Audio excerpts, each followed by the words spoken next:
भ्रष्टाचार से जुड़े मामले में कोर्ट में पेश होना पड़ता है। कोर्ट ने कड़ी फटकार लगाई। कोर्ट ने उनको डांट लगाई और कहा कि आगे से इस तरह की बयानबाजी नहीं करेंगे। देखो तो वो धमकी दे रहे थे सीबीआई को, यानी जो जांच कर रहा उसी को धमकी दे रहे हैं कि कल रिटायर नहीं करोगे क्या, तुम्हारे बच्चे नहीं क्या, यानी देख लेंगे रिटायरमेंट के बाद तुम लोगों को। तो इसलिए इससे ज़्यादा अपमान कुछ नहीं हो सकता है। ठीक है, कोर्ट ने उनकी बेल को रद्द नहीं किया, लेकिन आपको जिस तरह से माफ़ी मांगनी पड़ी एक प्रकार से, तो यही बहुत बड़ा अपमान है डिप्टी सीएम का। और सबसे बड़ी बात है कि नीतीश कुमार जैसा व्यक्ति जो कहता था कि भ्रष्टाचार और अपराध से कोई समझौता नहीं करेंगे, उन्होंने आईआरसीटीसी घोटाला जो करीब 750 करोड़ के से ज़्यादा का घोटाला है, उसमें एक एक्यूज जो चार्जशीटेड है, जो बेल पर है, उसको अपने डिप्टी सीएम बना कर रखा है। और यही नीतीश कुमार, ललन सिंह, जिन लोगों ने इस घोटाले के सारे कागजात सीबीआई को उपलब्ध कराए, इन्होंने जिस घोटाले को उजागर किया और इसी घोटाले के कारण उन्होंने पिछली बार गठबंधन तोड़ दिया और फिर उन्हीं से हाथ मिला लिया।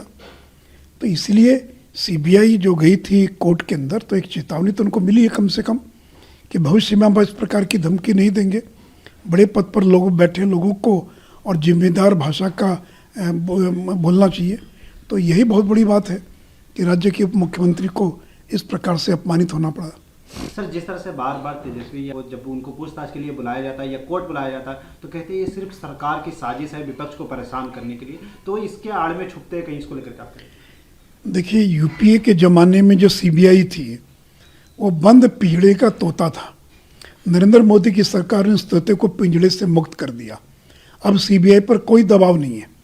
और जो नीतीश कुमार कह रहे थे कि 5 साल तो कुछ नहीं हुआ, तो नीतीश जी, इन पर जो एफआईआर दर्ज हो, तब एफआईआर दर्ज हुई जब आपके साथ वो गठबंधन में नहीं थे, जब वो विपक्ष में थे। जब उन पर चार्जशीट फाइल हुई उस समय वो आपके साथ नहीं थे। जब ट्रायल शुरू होने जा रही है तब वो राज्य के डिप्टी सीएम हैं। तो ये मुद्दों का जवाब नहीं देते। उनको तो ये बताना चाहिए कि आखिर सुजाता ग्रुप को 2 होटल लीज पर जो दिया गया, उसके एवं जो 3 एकड़ ज़मीन पटना में क्यों लिखवा लिया गया। उनको तो ये जवाब देना चाहिए कि उस 3 एकड़ ज़मीन पर 750 करोड़ का मॉल बन रहा था कि नहीं बन रहा था। तो उन बातों का जवाब देने के बजाय एक रटा रटाया उत्तर देते हैं कि फंसा दिया गया, हम चूँकि विपक्ष में हैं, हम उनके विरोध में हैं, इसलिए हम पर बदले की भावना से कार्रवाई की जा रही है। तो भाई, बदले की भावना से कार्रवाई की जा रही है तो मुद्दों पर भी तो जवाब दीजिए, लेकिन इनके पास मुद्दों का कोई जवाब नहीं। और देखिए, ये जो आईआरसीटीसी घोटाला है, इसमें सीबीआई के पास इतने प्रमाण हैं, इतने सबूत और दस्तावेज है जो इन्हीं लोगों ने उपलब्ध कराया कि आज न कल इसमें सजा होने से कोई बच नहीं सकता है। तेजस्वी ने यह भी कहा कि सवाल पूछे उसका जवाब देना मेरा दायित्व है, मैं जवाब देने ही आया हूँ इसको। लेकिन वो बार बार ये कहते हैं कि किस तरह से हम लोग को फंसाया गया, हमें तो पता भी नहीं था, ये सारी चीज़ें। यही तो मैं पूछ रहा हूँ कि आपने नौकरी नहीं की, आपने कोई व्यापार नहीं किया, आप 9th फेल हैं, तो भी आप केवल 23 साल की उम्र में इतनी बड़े संपत्ति के मालिक कैसे बन गए। ये जो सुजाता होटल वाली जो ज़मीन थी, ये डिलाइट मार्केटिंग की 3 एकड़ ज़मीन, उस कंपनी के डायरेक्टर कैसे हो गए आप, उस कंपनी के मालिक कैसे हो गए आप, उस ज़मीन के मालिक कैसे, उसका जवाब दीजिए ना कि इतने कम उम्र में आप इतनी बड़ी संपत्ति के मालिक कैसे बन गए। और अब्दुल दुजाना जो सुरसंड के विधायक थे, उन्हीं की कंपनी इसका निर्माण कर रही थी, नींव तक खोद दिया गया था। तो जब ललन सिंह और इन लोगों ने मामले को उजागर किया तब जाकर उसको रोका गया।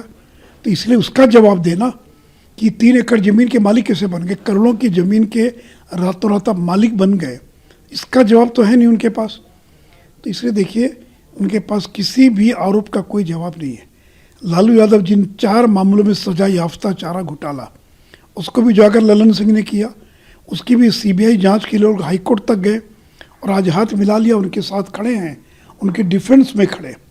ये भी इससे ज़्यादा शर्मनाक क्या होगा कि एक आपराधिक मामले में जो लोग जिनको सजा हो गई उनके डिफेंस में खड़े। तो जिनके खिलाफ आपने सबूत दिया, जिनके खिलाफ आप पटना हाईकोर्ट गए सीबीआई जांच के लिए, तो उस समय तो कह रहे थे कि जांच होनी चाहिए, और आज जो कह रहे हैं कि नहीं वो निर्दोष हैं। तो इससे ज़्यादा बेशर्मी और क्या हो सकती है। सर बिहार से आप आते हैं, बिहार में एक आजकल राजनीति चल रही है, जैसे मुख्यमंत्री बनेंगे और नीतीश कुमार जी राष्ट्रीय राजनीति में आएंगे, इसको लेकर क्या कहते हैं? नहीं, देखिए इन दोनों का जो समझौता हुआ है कि बहुत जल्द जनता दल यू का राजद के अंदर और विलय हो जाएगा और दोनों मिलकर जो भी नाम होगा, इसलिए पिछले दिनों आपने देखा होगा कि राजद की जो राष्ट्रीय कार्यकारिणी हुई यहाँ पर, उसके अंदर तेजस्वी यादव को ये अधिकार दिया गया कि पार्टी का अगर नाम बदलना है या चुनाव चिन्ह बदलना है तो ये अधिकार न तो कार्यकारिणी को होगा न किसी और को होगा, केवल लालू यादव और तेजस्वी यादव को होगा। ये अधिकार क्यों दिया गया? क्योंकि दोनों का समझौता है कि बहुत जल्द जनता दल यू का विलय हो जाएगा, राष्ट्रीय जनता दल में एक नई पार्टी बनेगी, एक नया नाम होगा, हो सकता है कि नया चुनाव चिन्ह हो, क्योंकि लालटेन जो चुनाव चिन्ह है वो अंधकार का प्रतीक है, यानी अंधेरे में लालटेन जो पुराने ज़माने की बात हो गई। तो इसलिए ये उन दोनों के बीच के अंदर जो पैक्ट हुआ है, जिसको उजागर किया था जगता बाबू ने जो कहा था कि 2023 में नीतीश जी दिल्ली चले जाएंगे और तेजस्वी यादव बिहार के मुख्यमंत्री बन जाएंगे। और नीतीश जी को भी ये सूट करता है कि दोनों पार्टियों का अगर मर्जर हो गया तो करीब 78 उनके और 45 इनके, तो लगभग 120-25 विधायकों की पार्टी हो जाएगी, उसके नेता हो जाएंगे। आज वो केवल 45 विधायक के नेता हैं। तो इसलिए मेरी बात को नोट कर लीजिए, लिख लीजिए कि जगता बाबू ने जो कहा वो सही है और इसीलिए संविधान में संशोधन करके पार्टी का नाम बदलना और सिंबल बदलने का अधिकार तेजस्वी यादव और लालू यादव को सौंप दिया गया। और अगले लोकसभा चुनाव के पहले और नीतीश जी केंद्र की राजनीति में चले जाएंगे और जनता दल यू का विलय हो जाएगा, क्योंकि उनके पास कोई विकल्प नहीं है। अगर वो विलय नहीं करेंगे तो उनकी पार्टी टूट जाएगी। हो सकता है इनकी पार्टी पहले भी टूट जाए। जो लोग राजद में नहीं जाना चाहते हैं, हो सकता है कि वो लोग जनता दल यू से अलग हो जाए और इसी से बचने के लिए वो जल्द से जल्द जदयू का विलय राष्ट्रीय जनता दल में करेंगे। सर उन लोगों के पार्टियों के अंदर कुछ भी होता है, कुछ विधायक इधर उधर जाने की बात करते हैं तो वो लोग सीधे आप लोगों पे आरोप लगा देते हैं कि वो तोड़ने की कोशिश कर रहे हैं। देखिए, अगर हम तोड़ना भी चाहते, तोड़ भी लेते, तो भी हमारी सरकार तो नहीं बन सकती थी, क्योंकि हमारे तो केवल 75 विधायक थे, अब 78 हुए, उनके 45 थे। उन दोनों को जोड़ लें तो भी बहुमत नहीं होता। और हम क्यों तोड़ेंगे? हमने तो उनको वचन दिया था कि संख्या जिसकी जितनी भी होगी, चुनाव के बाद नीतीश कुमार मुख्यमंत्री होंगे। हमने अपने वचन का पालन किया। इनको चूंकि गठबंधन तोड़ना था तो कोई बहाना चाहिए, कोई बलि का बकरा चाहिए, तो चिराग पासवान को बलि का बकरा बना दिया। एक भी आज तक प्रमाण नहीं दे पाए कि इनकी पार्टी को कौन तोड़ रहा था, कब तोड़ा जा रहा था, किसी ने टेलीफोन किया, किसी ने बातचीत किया, एक नाम नहीं बता पाए, एक कोई ऑडियो वीडियो क्लिप नहीं है। अब यूं ही हम कह दें कि उस पार्टी को तोड़ा जा रहा था, इसका तो कोई मतलब नहीं है। तो इन्होंने मन बना लिया कि बीजेपी में रहते मैं राष्ट्रीय राजनीति में नहीं आ सकता हूँ। उनका जो पीएम बनने का सपना है वो पूरा हो ना हो, लेकिन प्रयास भी नहीं कर सकता हूँ। राजद के माध्यम से मैं कुछ प्रयास कर सकता हूँ। तो इसलिए गठबंधन तोड़ने का दूसरा कोई कारण नहीं है। उनकी जो पीएम बनने की जो राजनीतिक महत्वाकांक्षा है, उसी को पूरा करने के लिए उन्होंने गठबंधन तोड़कर भ्रष्टाचार और अपराध से समझौता कर लिया। गृह मंत्री जी पिछले दिनों बिहार गए थे, आरजेडी की तरफ से, जेडीयू की तरफ से कि दौरा ऐसे बीजेपी आरएसएस सिर्फ देश पे अपना एजेंडा थोपना चाहते हैं, डिवाइड करना चाहते हैं। भाई ये तो करते कि डिवाइड करना चाहते हैं।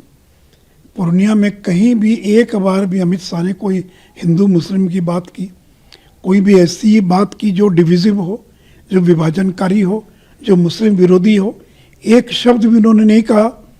तो ये तो चाहते थे कि अमित शाह कुछ बोलें ताकि उनको मुद्दा मिल जाए।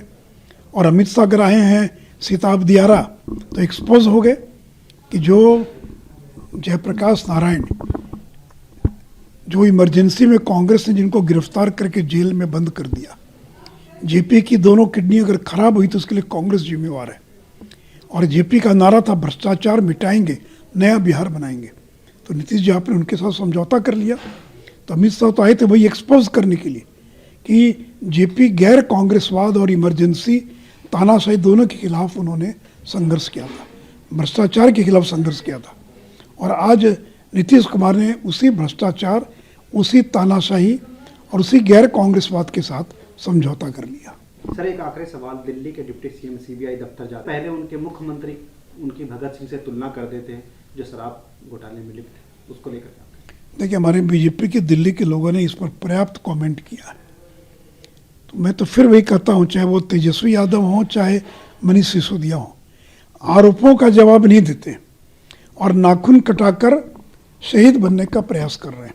तो गांधी जी जेल गए थे तो भ्रष्टाचार के मामले में जेल नहीं गए थे, या उन पर कभी भ्रष्टाचार का आरोप नहीं लगा था।